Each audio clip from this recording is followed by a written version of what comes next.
força. Né? Olha, eu vou lá conversar agora com o Rafael Pessina e queria a opinião também da doutora Rose, do doutor Francisco, porque a gente sabe, quando o caso é a história da Ana Hickman, é uma situação tão complexa, mesmo porque separação já não é fácil, ninguém começa um relacionamento pensando em se separar, ainda mais dessa forma como está acontecendo esse processo, né, Rafa? Boa tarde. Exatamente, Cátia. Temos algumas novidades que estão surgindo. Tenebrosas, por sinal, né? Tenebrosas, diga-se de passagem. Segundo a colunista Fábio Oliveira, o Alexandre, né, o ex-marido da Ana Hickman, agora começou a dizer por aí, né, soltou um áudio falando que ela sofre com problemas de alcoolismo, que se desenvolveram e se agravaram durante a pandemia, que era um momento em que ela tomava álcool em todas as refeições e que ela realmente fica muito agressiva, violenta quando bebe. Mas ela fica violenta e foi ele que, Ele que bateu nela, com né? ela? Então, né, cara? A prova é essa, né? É. A gente até tenta não falar, Alex, mas é mais forte do que a gente, né? Pelo amor de Deus. Agora, pra gente entender. No áudio, ele falou, então, que ela é alcoólatra. Que ela é alcoólatra, exatamente. Que Áudio ela... pra quem? Foi um áudio vazado, na verdade. Esses áudios que vazam, sabe? Assim, misteriosamente, áudios que surgem na imprensa. E o que mais ele falou? Bom, ele falou várias coisas, entre essas o que marcou mesmo foi a questão da violência, né? Ele reclamou que ela tá morando numa grande mansão e ele tá num apartamento pequeno de 35 metros, que ela tá com um carrão importado, ele tá com um carro velho. Mas é aquela história lá que está sendo investigada do desvio de dinheiro e tudo mais. A hora que... Dele, né?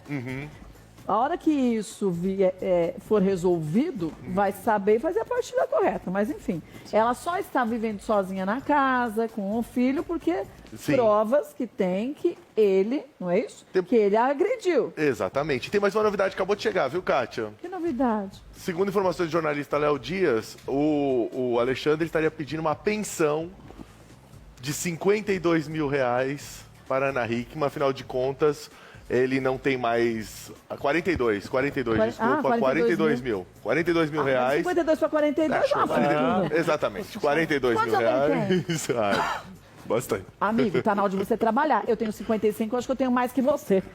Doutor Francisco, pelo amor de Deus, mediante a história toda, que só a história que a gente sabe. Porque o que a gente sabe, embora pareça muito, eu acho que é muito pouco perto de tudo que aconteceu. Ele tem direito a pedir uma pensão? Veja, na minha opinião, não. E a explicação é bastante simples. Você está sobre uma separação que começou pela Lei Maria da Penha, ou seja, começou por uma agressão. Esse caso quase dá para ter um diário, porque todo dia tem algum fato novo, meio cortina de fumaça, que desvia a gente do foco principal, que é a agressão e a alegação do que houve um abuso financeiro, além do abuso psicológico. Quer dizer, isso está sendo apurado. E aí todos os dias surge alguma coisa colateral que parece que tira o foco disso. Agora, essa acusação de alcoolismo que, assim, não muda nada. Não muda nada. Quer dizer, você dizer para alguém assim, num processo de separação, a única coisa que você está cometendo é mais um crime contra a honra. Você está querendo difamar, injuriar a pessoa. Agora você falou uma coisa muito, muito séria, tudo isso é muito sério, mas ele não é uma fábrica de processos contra ele mesmo? Ele produz muita prova contra ele mesmo. Quer dizer, é um atrás da outra, um crime atrás do outro. O áudio vazado, inclusive, se havia alguma dúvida sobre se havia sido ultrapassada aquela metragem da medida protetiva, parece que o áudio vazado acaba com essa dúvida, porque ele fala onde ele está, ele fala o que vai fazer e fala mais coisas ainda. Outras coisas que a gente nem vai mencionar, porque tem umas coisas tão absurdas e eu fico pensando, será que é a pessoa, que no caso aqui o Alê, tem ideia do trauma que ele está causando ao filho dele? Porque, gente, uma criança... Ele tem o quê, 10 anos? Uma criança de 10 anos é diferente da gente com 10 anos. Criança de hoje de 10 anos, ela entra na internet e ela sabe mais da história do que a gente sabe. E na escola, os amigos... Então, isso é um trauma para a vida toda, não é, doutora Rose? É uma exposição absurda, desnecessária e outra.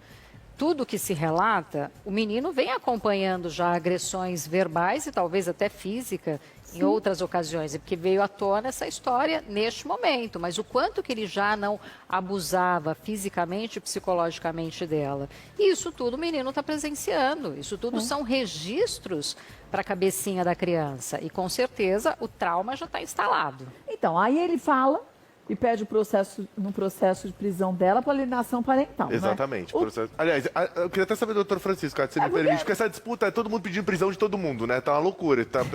Pode isso acontecer? Alguém pode ser preso, no fim das contas? Se tiver alguém para ser preso, a gente já tem que adivinhar quem vai ser, né? Veja, em termos de estratégia jurídica, tudo é possível. O advogado dele tem as estratégias jurídicas, ou seja, ele meio que contra-ataca, né? É tirar ele do papel de vítima e tentar, digamos assim, equilibrar as coisas, né? Só que a gente não esquece que na origem você tem uma agressão com uma medida protetiva concedida. Quer dizer, é isso que está contando. Então, na realidade, é o seguinte, não tem dúvida entre quem é vítima e quem é o agressor aqui. Então, e se alguém está descumprindo as medidas protetivas, o juiz vai verificar, mas ao que tudo indica, é ele. E se for ele, o juiz pode decretar a prisão. Agora, mais um ponto. Ela sendo pessoa pública e ele dizendo que ela é alcoolista, que ela bebia desde o tempo lá da pandemia e outras cositas que a gente não vai mencionar aqui, mas que estão nesse áudio, e aí o áudio é da voz dele, só a gente fazendo um lembretezinho básico. Ele não pode ser processado também por injúria e outros tantos processos? Pode. Na realidade, há um crime contra a honra dela quase que diariamente. Quer dizer, você tem que abrir um processo por dia. Então, eu acredito que os advogados dela, a cada fato novo, peticionam e informam o juiz do que está acontecendo. Ah, eu tenho dó desse juiz. A hora que pegar esse juiz para fazer esse processo, eu tenho dó. Do juiz. Porque é tanta coisa que vai ter que ler para juntar, e você fala, gente, podia ser resolvido de um jeito tão melhor e correto, simplesmente porque se ele disse lá atrás que eles já não tinham uma vida marido e mulher há não sei quantos anos, Sim. então ali já existia a separação de corpos. Estou certa, doutor? Já existia a separação de corpos. Eles já estavam separados de fato, né? De fato. O que a gente diz, já estavam separados de fato. E outra coisa que o judiciário também leva muito em consideração é o histórico, né? Quer dizer, você tem um histórico que é narrado há muito tempo pelos programas de televisão, em todo lugar, por toda a mídia, de que assim, era uma relação problemática e havia uma pessoa agressiva. Então, Que não era ela, né? E não era ela. Então, de repente, não é tão fácil de se inverter essa narrativa, né? E até Então. por serem públicos, né? Por serem públicos, quer dizer, Tudo ele, que na apareceu. verdade, desculpa até o próprio Alexandre, mas ele é só público porque ele é casado com ela. Se ele não marido fosse dela, casado né? com ela, ele não seria público, né? Não seria público. Então, a pessoa pública é ela.